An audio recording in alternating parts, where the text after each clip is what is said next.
menyesuaikan diri di lingkungan kerja kita. Dan justru itu yang membuat kita jadi lebih spiritful gitu ya, lebih kerasa semangatnya karena kita bisa meletakkan diri kita, setiap pekerjaan yang kita harapkan kita kerjakan itu semua bisa berjalan dengan baik.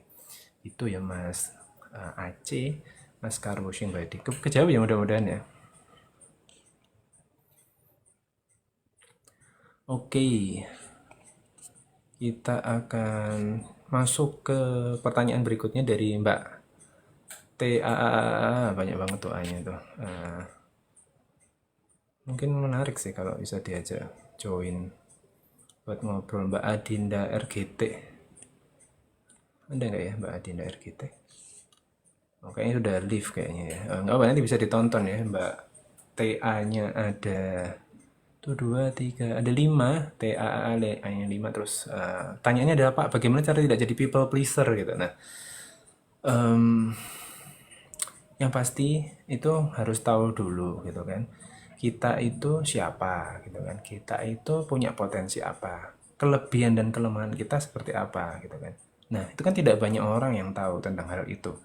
Sehingga kadang kita itu harus mengikuti apa yang menjadi kemauan orang lain untuk bisa settle dengan situasi lingkungan sekitar kita gitu kan, seperti yang kita bahas sama Mas Aceh tadi gitu kan. Orang yang tidak tahu dirinya itu siapa, kelebihan dan kelemahannya apa, potensi yang dimiliki apa, akhirnya dia akan mengikuti apa yang dilakukan oleh lingkungan sekitarnya tanpa punya ciri khas pribadi. Nah, ketika memang lingkungan sekitarnya memang mengarah ke arah yang positif, maka itu akan jadi positif buat diri kita. Tapi ketika itu dalam rangka pleasing someone else, memuaskan apa yang diharapkan oleh orang lain, artinya itu tidak sesuai dengan tidak sejalan dengan apa yang jadi karakter diri kita, maka itu jadi sesuatu yang negatif gitu kan. Nah, ini yang mungkin kadang kita bilang sebagai kita harus menghindari aspek people pleaser-nya karena itu kadang-kadang tidak sejalan dengan apa yang menjadi nilai-nilai yang kita bawa gitu kan.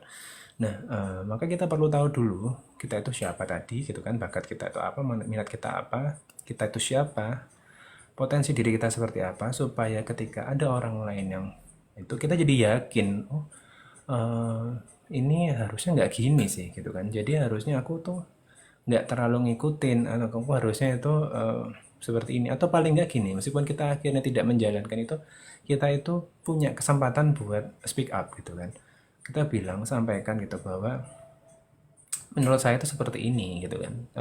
Menurut bapak bagaimana, atau menurut ibu bagaimana, atau menurut anda seperti apa, itu jadi ada aspek diskusi, ada diskursus di sana gitu kan yang kita bisa bahas bareng gitu. Artinya dengan seperti itu eh, apa yang membuat kita jadi people pleasing itu akhirnya mulai tereduksi karena kita jadi paham harusnya nggak seperti itu, dan harusnya tidak semua yang diharapkan oleh orang lain kita jalankan. Kenapa? Karena tidak semua yang dilakukan oleh orang lain itu adalah sesuai dengan diri kita. Yang dilakukan oleh orang lain belum tentu kenyamanan yang kita harapkan. Yang dilakukan orang-orang lain itu belum tentu bikin kita jadi sehat mental gitu kan. Iya, kalau itu bikin kita jadi sehat, kalau itu bikin kita jadi bahagia. Tapi ternyata tidak bikin kita jadi bahagia, so buat apa seperti itu? Bukan berarti terus kita tidak mengikuti aturan yang ada di lingkungan sekitar atau menjadi orang yang patuh terhadap peraturan di kantor atau apa, enggak. Tapi kita juga tahu kadang kita juga harus build up our mental health gitu kan. Jadi kita harus tahu kapan kita harus speak up buat bilang tidak, kapan kita harus nurut, kapan kita harus menjalankan semua pekerjaannya dengan baik. Kalau memang tidak sesuai dengan apa yang menjadi keseharusannya atau paling tidak sesuai dengan apa yang kamu harapkan, maka kamu harus tahu yang terbaik buat dirimu sehingga kita tidak harus people pleasing someone else kayak gitu. Mudah-mudahan bisa kejawab buat Mbak TAAAA per 5 kali ya kayak gitu. Mungkin ada yang lain mau bertanya lagi, silakan banget. Ini aja sih Mas nanggapin pertanyaan Dinda. Emang sih kayak people pleaser itu nggak apa ya, nggak gampang sekali buat kita buat ngubah. Misalnya diri kita memang tipikal orangnya tuh nggak Oh iya, enakan gitu. Kedengaran ya Mas? kedengeran-kedengeran. Jadi emang nggak mudah buat orang-orang yang tipikalnya memang penurut gitu kan. Artinya dia tidak terbiasa untuk Iya. mendengarkan kata hatinya untuk melakukan sesuatu sehingga oh masih ada tuh Mbak TA. Terima kasih kembali Mbak. Regita. Sepertinya saya mengenal yang namanya Mbak Regita ini. Mbak Nisa Cil ini betul harusnya bergabung, tapi aku tidak menemukan invitationnya, jadi sulit untuk bisa mengajaknya bergabung ya. Nggak apa, langsung chat aja buat Mbak Anis atau Mbak Nisa Cil, username-nya itu. Nah, kalau menanggapi apa yang disampaikan Mas Karl Washing Body, memang betul bahwa kalau kita ngomong masalah people pleaser, somehow itu sudah jadi karakteristik pribadi ya. Kita sudah terbiasa untuk menurut apa kata orang lain, nggak punya pendirian sendiri, terbiasa untuk patuh di lingkungan kerja atau lingkungan pertemanan gitu kan. Kenapa itu bisa terjadi gitu? Tadi kan kalau kita bahas kan bagaimana supaya kita tidak seperti itu gitu kan kalau pertanyaannya Mbak ya. Tapi sekarang kita bahas coba dari aspek kok bisa kita menjadi orang people pleaser gitu kan. Itu bisa terjadi karena kita itu terbentuk sejak di rumah, sejak kita kecil itu menjadi sosok yang penurut. Sehingga kita tahu bahwa kita itu eh, tidak punya peluang untuk memberikan atau mengajukan pendapat gitu kan. Tidak dibiasakan untuk apa namanya? Tidak dibiasakan untuk memberikan pendapat, speak up kayak gitu. Sehingga artinya setiap usaha kita untuk menumbuhkan motivasi dalam diri untuk bisa ngomong, menyampaikan pendapat kita itu selalu ditolak mentah-mentah atau tidak menjadi sesuatu yang penting di lingkungan sekitar kita. Begitu kita keluar, kita sudah di usia dewasa dan ternyata kita harus bergabung ke dalam society, ke lingkungan sekitar kita gitu kan.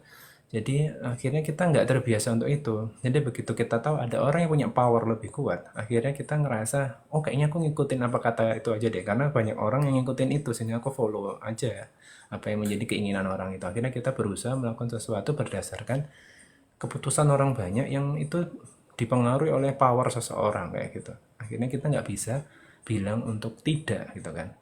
Dan kadang apalagi itu tentang pimpinan atau orang yang lebih tua atau orang yang punya power lebih besar. Akhirnya kesannya adalah kita kalau menolak jatuhnya nanti kita jadi nggak sopan, nggak patuh, tidak patuh pada orang yang lebih tua. Kesannya seperti itu. Padahal seharusnya kalau kita pelajari lebih lanjut, tidak semua apa yang disampaikan oleh orang yang lebih tua itu juga ada sesuatu yang lebih baik.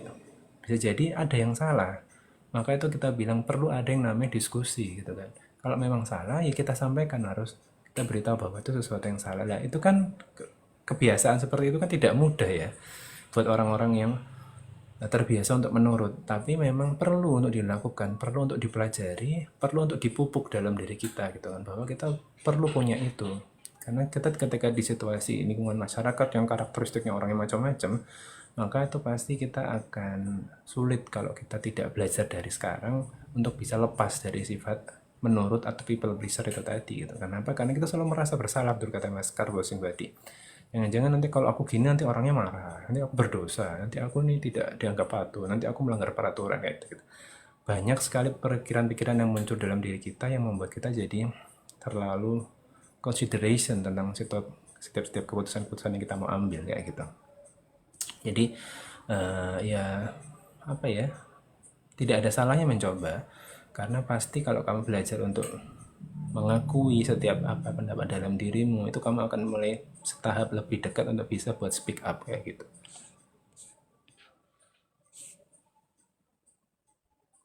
Oke, dari saya itu. Nah, mungkin ada teman-teman yang lain mau bertanya, boleh banget ya. Oke. Kurang 7 menit buat kita ngobrol lagi gitu ya. Dan sekali lagi selamat berpuasa buat teman-teman yang sedang menjalankan ibadah puasa. Berbinar Insight Indonesia juga sangat support buat lingkungan sekitarnya dalam rangka untuk bisa menciptakan lingkungan kesehatan mental yang lebih baik di Indonesia gitu kan. Apa? Karena salah satu bentuk tujuan dari perusahaan kami di Berbinar Insight Indonesia atau di berbinar.in adalah kami ingin selalu ada buat kalian yang membutuhkan pelayanan kesehatan mental.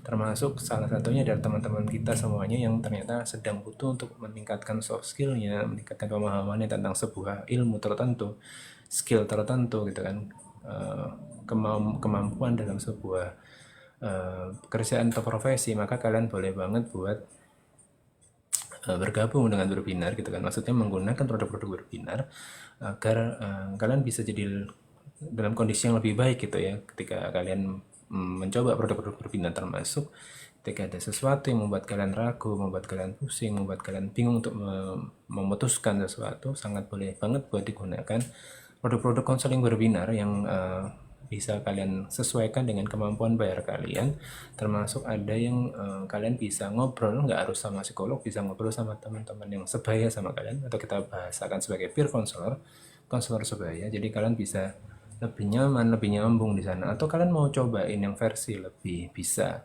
ngobrol sama yang pakarnya, profesional seperti sama saya gitu ya, itu boleh banget dengan pilih di counseling with psychologist atau counseling bersama psikolog, sehingga kalian bisa paham bagaimana cara menyelesaikan permasalahan-permasalahan dan memperoleh solusi atas segala yang kalian bingungkan kayak gitu. Dan nggak harus buat ngebahas tentang diri kalian juga, bisa kalian juga bahas tentang kondisi yang ada di lingkungan sekitar kalian.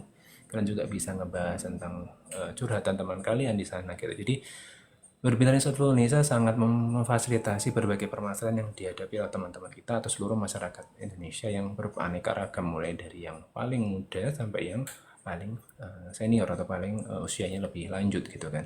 Artinya kami sangat suportif banget buat situasi semacam itu. Dan nggak cuma itu, kita juga punya psikotes gitu kan. Di sini kita banyak banget produk baru, ditunggu aja, kita ada tes-tes yang aneh-aneh yang sangat unik gitu yang bisa kalian coba di sini, termasuk kalau selama ini kalian tahu psikotes itu adalah hanya di tes kepribadian dan tes intelijensi atau tes bakat minat, tes penjurusan. Berbinar kita juga akan segera launching ada berbagai tes menarik kayak tes kecocokan pasangan gitu kan. Tes seberapa baper atau tidak Anda gitu ya. Atau kemudian ada tes-tes lainnya kayak tes karir dan segala macam yang bisa kalian pakai buat improving diri kalian ke arah kesehatan mental yang lebih baik, dan pastinya bikin kalian jadi lebih paham sebenarnya saya itu seperti apa, Anda seperti apa kayak gitu, sehingga bisa jadi lebih baik dalam menentukan keputusan-keputusan kalian di masa yang akan datang. Kayak gitu sih dari saya. Jangan lupa terus pakai produk berbinar, dan jangan lupa terus tonton gitu ya berbagai produk edukasi berbinar. Salah satunya dari berarti ini berbinar Here's to You, dimana kalian bisa tonton acara ini setiap hari Minggu gitu ya, Minggu malam jam 8 waktu Indonesia Barat. Dan juga ada versi lainnya di Spotify-nya berbinar, bisa kalian cek juga gitu kan. Ya betul juga kata Mas Carl Washing Body bahwa kita juga punya produk yang buat kalian yang penasaran, belum pengen bayar dulu tapi kalian pengen tahu, ngerasain dulu gimana sih konseling sama berbinar, rasanya gimana, seberapa helpful sih kalau di berbinar itu gitu kan. Bisa kalian coba, ini kita lagi buka promo gitu ya, 15 Maret sampai 15 April buat pendaftarannya. Kalian bisa langsung daftar di produk kami yang gratis namanya Berbinar for You. Kalian bisa daftar di sana, kalian bisa dapetin solusi gitu kalau orang-orang yang terpilih di sana. Kita akan berikan gratis untuk konseling bersama peer konselor di Berbinar. Di sana kalian bisa nyobain ngobrol sama teman-teman konselor sebaya buat tahu kira-kira solusi yang kalian dapatkan tuh untuk permasalahan kalian tuh kayak gimana kayak gitu. Dan betul kata Mas Acu juga bahwa Mas Carl Washing Body dia bilang dijamin rahasia dan anonim, artinya kalian bisa banget curhat seluas apapun, karena kami di sini berbeda dengan platform lainnya, kami menekankan kepada penerapan kode etik Himpunan Psikologi Indonesia, yaitu adalah himpunan yang termasuk Asosiasi Profesi Psikolog Indonesia. Jadi meskipun konselor sebaya, kami juga ajarkan bahwa harus menjaga kerahasiaan dan memastikan kenyamanan dari teman-teman yang curhat di dalam Berbinar for You itu tadi. Jadi cobain langsung biar kalian nggak pusing ini ngomong apa itu. Langsung coba langsung daftar di Berbinar for You. Masih dibuka pendaftarannya 15 Maret sampai 15 April.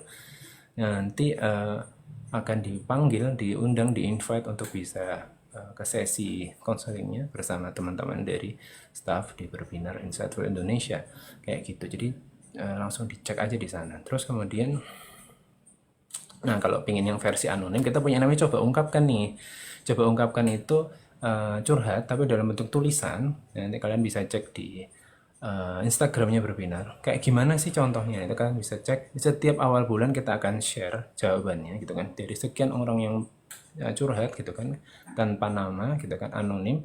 maka kalian bisa curhat di sana, dapetin solusinya langsung dari psikolog, dibaca aja, ditunggu aja gitu kan. Kalian tulis dulu, coba ungkapkan, coba ungkapin apa yang kalian mau ungkapkan gitu kan di dalam link yang sudah ada di webinar.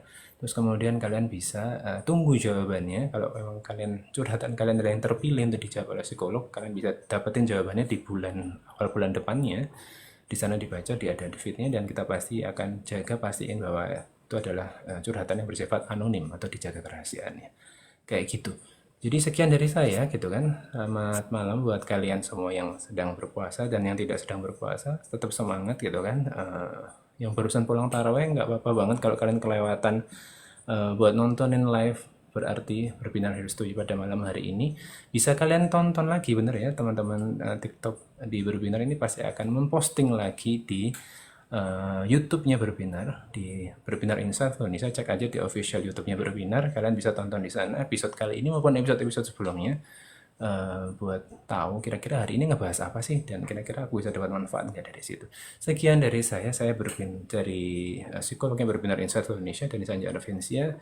Kita akan ketemu lagi di episode minggu depan. Terima kasih. Jangan lupa buat jaga kesehatan fisik dan psikologis kalian. Karena kenapa? Karena Berbinar selalu ada buat kamu. Selamat malam.